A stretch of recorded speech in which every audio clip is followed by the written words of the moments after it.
Hey guys, welcome back to my channel. Thank you so much for clicking on this video. So this video is actually going to be my 3-month postpartum as well as baby update with baby number 2. So I'm really excited to get into it. It has been a little bit different of an experience since the first time around, but before we get into the video, I would like to thank today's sponsors, Lilly Silk. So thank you so much to Lilly Silk for sponsoring this video, as well as sending me some amazing products to try. I'm really excited to talk about these products because I feel like they're gonna help me so much, especially in this postpartum journey, which again, I'm gonna go into it with, everything I'm gonna go into, but Lilly Silk is an amazing company that produces top quality silk products. And when I say products, I mean an array of products. Like, they don't just have pillowcases, they have everything from comforters to pajama sets, pillowcases, a ton of different hair products as well. There are so many different benefits to silk products in general, not just for your hair but for your body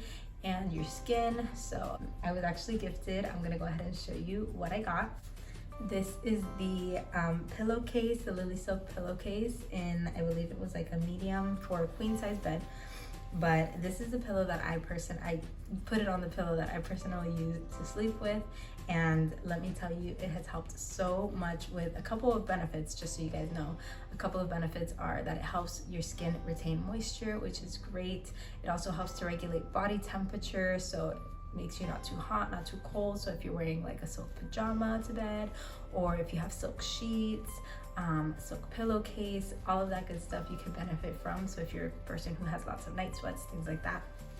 And most importantly, it also helps with frizziness and hair breakage. So this has been so amazing.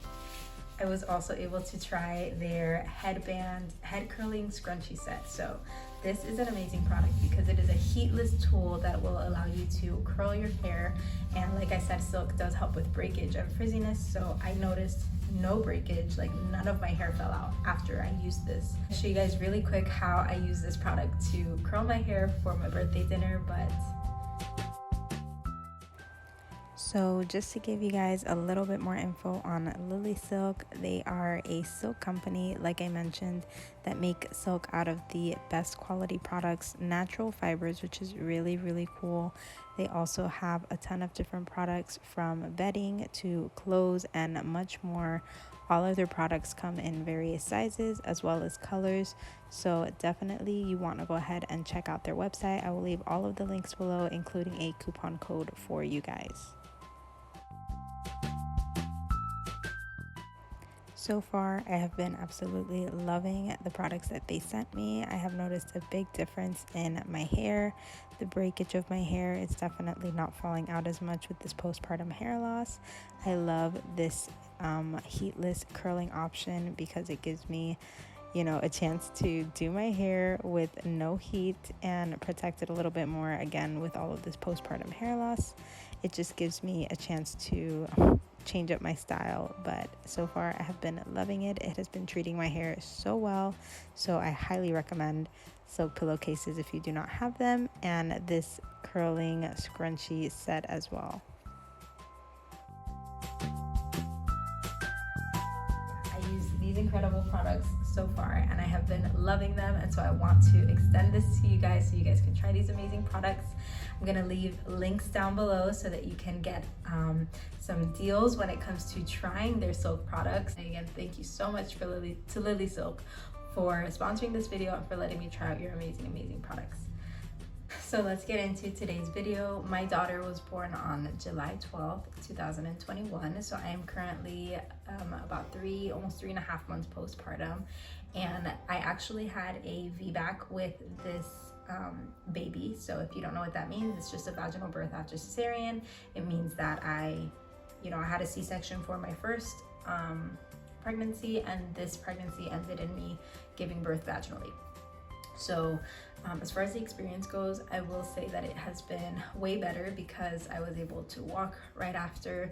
Obviously, there are a lot of things that are uncomfortable about giving birth vaginally, but I can personally say that it was significantly less painful than a C-section. I feel like that contributed a lot to just me being able to keep my mood up and keep my spirits up and navigate life as a mom of 2, because now I have a at that time I had a 23-month-old, so I had 2 babies under 2 for just a short while, but now I have a 2-year-old and a 3-month-old, and it's been way better than I expected. So let's start with me. I am feeling really good. As far as my mood goes, I luckily have not suffered any type of baby blues or postpartum depression. I do notice that I just get really overwhelmed, but I think that's just a motherhood thing in general. I tend to get very overwhelmed. I do have a little bit of rage towards my partner. I've noticed that because I feel like he gets a lot more freedom than I do. But again, everything comes with time. I know that I am currently exclusively breastfeeding. So even if I wanted freedom, I can't because I chose this life. You know, I chose to exclusively breastfeed my baby. So that's just, it is what it is for a little while. Like I mentioned, I have been exclusively breastfeeding. Thankfully, I haven't had to supplement this time around. This breastfeeding journey has been completely different from my first, and I don't know if it's just the experience, like having prior experience to breastfeeding, or the fact that, you know, my daughter was just a great nurser from the beginning. But we have not had to supplement with any formula. We also haven't had to use a milk, any type of bottles, which has been great, but she will not take a pacifier for anything. She has recently got to sucking on her fingers, which I'll go into with her baby update, but she will not take a pacifier, so mom is the only thing that she will do. As far as my hair and my skin go postpartum, because we all know that hormones are crazy, my skin for the most part has been very clear. I haven't had any like major breakouts, and if I do, I notice that it's due to just like not drinking enough water, things like that. But luckily my skin has been fine, and my hair has started to fall out. So I don't know if you guys can tell, but I already have, in Spanish you call them entradas, but like my edges are just gone. So time for that regrowth to happen again, but I have been losing my hair in chunks, and I know that that's just part of it, unfortunately, but I am still taking my prenatal vitamin because, like I mentioned, I am still currently breastfeeding, so that's important for me to make sure that I'm, you know, keeping up with that. I'm still taking my prenatals, making sure to drink enough water throughout the day. And as far as my weight goes, my weight gain was the same as my first pregnancy, about 27 pounds, and I have lost all of my baby weight already. I actually lost it within the first month and a half to 2 months. By 2 months, I was already at my baby weight. So now I'm just focused on maintaining myself. I have been working out, which I do think has contributed or has helped, but I focus a lot more on my nutrition than I do my workouts. So I feel like that's just been, you know, a big part of it. Again, to me, feeling good, having the energy to keep up with 2 little kids, helping my supply.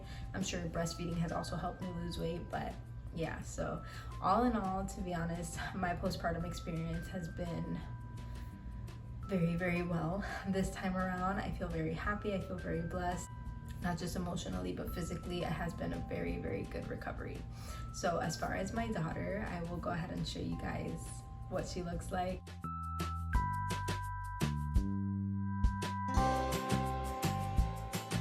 She is 3.5 months old, and she is a little firecracker, but she is still so precious. She is currently sleeping in the bassinet next to our bed, and she doesn't sleep through the night still. She still feeds about every 3 hours, so she does wake up a couple times in the middle of the night, and I have developed the habit of co-sleeping with her. So with my first daughter, I did not co-sleep at all.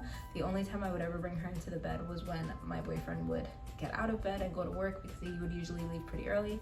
But I just had a fear that he would crush her. Like, it was just an anxiety, a worry of mine, even though I know it would never happen. It was just something that I could never let go of, so I never brought her into the bed. This time around, I am too tired to care. Not that I don't care, obviously I do, but I kind of let go of that fear because I know that it's not gonna happen. So I have been bringing her into the bed with me in the middle of the night, and as much as I love the experience, I do feel like she's built a habit about, you know, just sleeping next to me, and it has made nap time a little bit harder, but I mean, she's still very young, so that's okay. Her schedule is still pretty unpredictable. We've been trying to keep her on a schedule of putting her to bed around the same time as her sisters, so like 7 o'clock, 8 o'clock is usually when she goes down for the night. And she usually wakes up anywhere between 7 and 8 a.m. So that's good. Like for the day, obviously she wakes up to feed, but for the day, she usually wakes up around 7 a.m. She'll take about 3 naps. Her longest one being in the afternoon, same time around big sister's bedtime. So like 11, 12, she'll take a pretty long nap. And then after that, she probably has like a couple 30 to 45-minute naps throughout the day. She is currently in her cloth diapers. We were able to get her started on cloth diapers, I want to say probably around 2 months, once she hit like the 8 to 10 pound mark. So that's really good. And as far as her weight goes, she is currently weighing about 14 pounds. Just to give you reference, my first daughter was 15 and a half pounds at her 6-month appointment. My baby's only 3 months and she is 14 pounds. So I do think she's gonna be a little bit bigger than her sister, which is perfectly fine. Like I mentioned, she is exclusively breastfed, so that's that.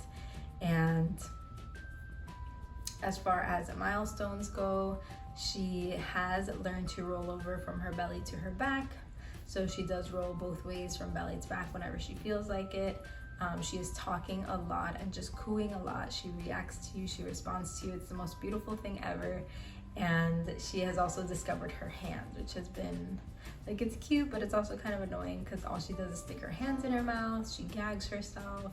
She's drooling so much, so there's just constantly drool everywhere, all over her face, her bib, her hand. It's just a hot mess all the time. But I know that's just a phase and eventually it'll pass, but this is what we're going through right now at 3 months. So yeah, it has been an amazing 3 months. Honestly, I didn't expect it to be, I don't want to say easy, but I feel like I've managed a lot better than I thought I would, and I'm just really grateful for that. So yeah, that is where we are at 3 months postpartum. And yeah, that's basically it for this video. If you guys have any questions, I'll go ahead and show you guys my belly for 3 months postpartum.